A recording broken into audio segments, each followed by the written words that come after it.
सभी दर्शकों का मुंबई अमरदीप समाचार पत्र में हार्दिक स्वागत है। और आप सभी का जो प्यार स्नेह मुझे मुंबई अमरदीप को मिल रहा है, इसके लिए हम आप सबको बहुत बहुत धन्यवाद देते हैं। आज हम एक सफर के तहत आपको हम लेकर के आए हैं वापी के एक मंदिर, ऐसा मंदिर है जिसे हम त्रिनेत्र महादेव मंदिर के नाम से जानते हैं।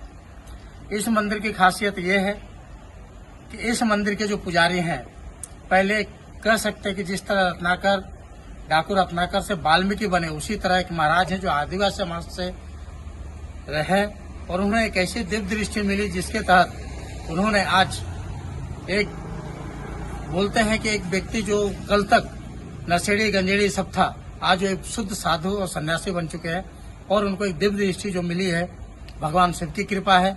भगवान शिव की कृपा उन पर बनी है। आइए हम जानते हैं, आइए आपको लेके चलते हैं त्रिनेत्र महादेव मंदिर के पास।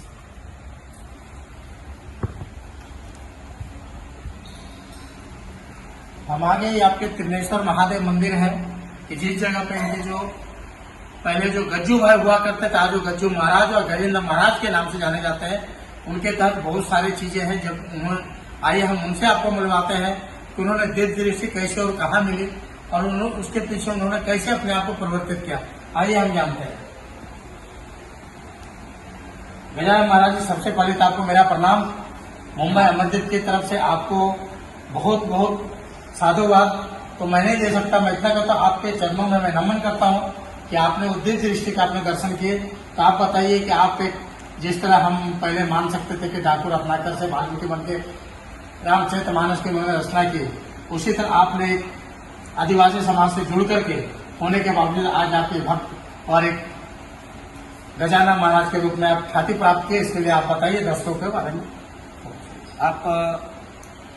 आप खुद धन्य हो गए। जहां शक्ति होती है वहां सब कुछ होता है। तो आपने शक्ति को ढूंढ लिया कि ताकि देश विदेश के लिए मानव जाति को जो दर्द से, दुखी से पीड़ित बन के ये दुनिया में अडल रहे हैं। दुनिया में बस एक बिजनेस सिवाय कोई रास्ता नहीं है। बिजनेस सिवाय कोई रास्ता नहीं है। तो हमने बचपन की जो जीवन के एक रहस्य बनने के लिए हमने तपस्या छोटी मोटी करते करते महादेव का एक तस्वीर ऊपर मैंने जो कुछ मैंने उनको आवाज दिया था, वो आवाज को मैंने देश विदेश तक पहुंचाने के लिए मैं 30 साल दुखी हुआ। 30 साल दुखी होने के बाद मैंने सत्य समझा। तीसरी चौपड़ी कराई, पढ़ाई करने के बाद हम तो अज्ञानी थे, मांसाहारी के बेटे हैं, आदिवासी हैं, क्या समझे क्या नहीं समझे। मेरे ऊपर तो 140 करोड़ लोग हैं, किसको हम शिखामण दे। इसलिए ये धरती पे स्वयं परमात्मा मानव अवतार में यहाँ विराजमान हुआ। वो वस्तु 40 साल पीछे की बात कर रहा हूँ। अगर दुनिया में कोई माने ना माने, लेकिन प्रत्यक्ष बात है, ये आदमी कितना बुरी संग से भगवान के जुड़ के हम इतना पवित्र होने का बाद प्रभु को धन्यवाद देते हैं। दुनिया में धर्म पक्ष बहुत है। धर्म पक्ष ये होते हैं कि लोगों को अच्छा रास्ता दिखाना।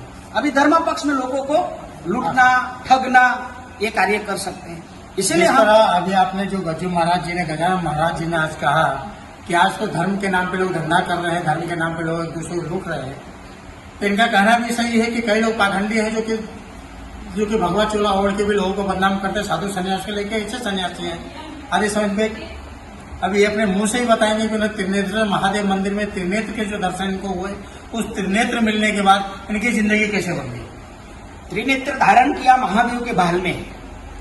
जब पार्वती को अमरनाथ उपदेश दिया तो उसने शंका किया कि जो मेरा उपदेश कोई सुन लिया राक्षस तो अमर हो जाएगा। इसलिए तीसरा नेत्र प्रकट करके पहाड़ों जलाया, पत्थरों जलाया।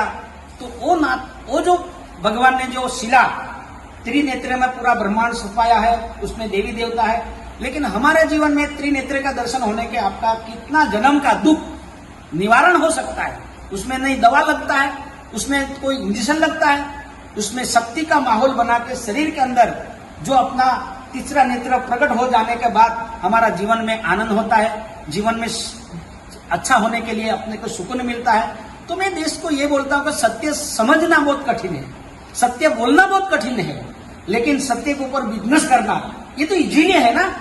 सत्य के ऊपर बिजनेस करना इजीली है, लेकिन सत्य बोलना ये तो बहुत बड़ी समस्या हो सकती है। इसलिए मैं यहाँ इंडिया पाड़ में त्रिनेत्रेश्वर महादेव उमरगाम तालुका जिला वलसाड़ के चेकपोस्ट के नरोली चेकपोस्ट के बाजू में हुआ है महादेव का शिवालय। उसमें स्वयंभू है, किसको उसमें जो जांच करना है, टेस्टिंग करना है, लेबोरेटरी करना है, विदेश प्रदेश के लोगों आके हमको पूछे कि भाई भगवान आपने देखा, जरूर देखा, लेकिन आप जो समझेगा तो दुनिया समझ जाएगा, आप नहीं जब तक समझेगा तब तक दुनिया समझेगा नहीं। इसलिए मैं आवाज कर रहा हूं देश विदेश के लिए, मनुष्य के लिए, मनुष्य दुखी न रहे, सुखी रहे, भगवान के नाम से परिवार में सुकून रहे, शांति रहे। कोरोना काल में कभी मैं मंदिर बंद नहीं किया, कोरोना काल में पूरा भारत का मंदिर बंद था, लेकिन हम इंडिया के बीच में दक्षिण भारत में मंदिर बंद नहीं किया। लोग इतना परेशान में आया, उसको सुलाया खिलाया, हमको कोई डर नहीं था, जो डरा था वो मरा गया।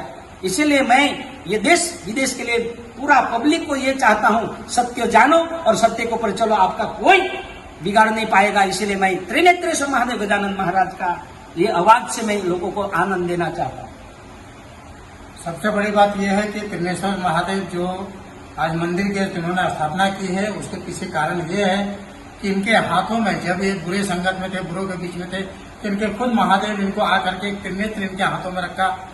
वो कैसे आया और किस तरह आया शायद इन्हें भी पता नहीं है। जब उन्होंने अपना मुट्ठी खोल के देखा तो उसके अंदर भगवान शिव का त्रिनेत्र था। इनके कहने के अनुसार उस त्रिनेत्र के अंदर अगर आप उसको माइक्रोब से अगर किसी चीज से ऐसे देखेंगे तो उसमें पूरे महादेव के दर्शन होंगे, साथ में पूरे कैलाश पर्वत के दर्शन होंगे और हर देवी देवताओं के दर्शन। उसमें 33 प्रकार के जो हमारे 33 कोटे हम बोलते हैं, कोटे का मतलब प्रकार होता है, 33 प्रकार जो हमारे देवी देवता उन सभी के दर्शन उस पत्थर में है।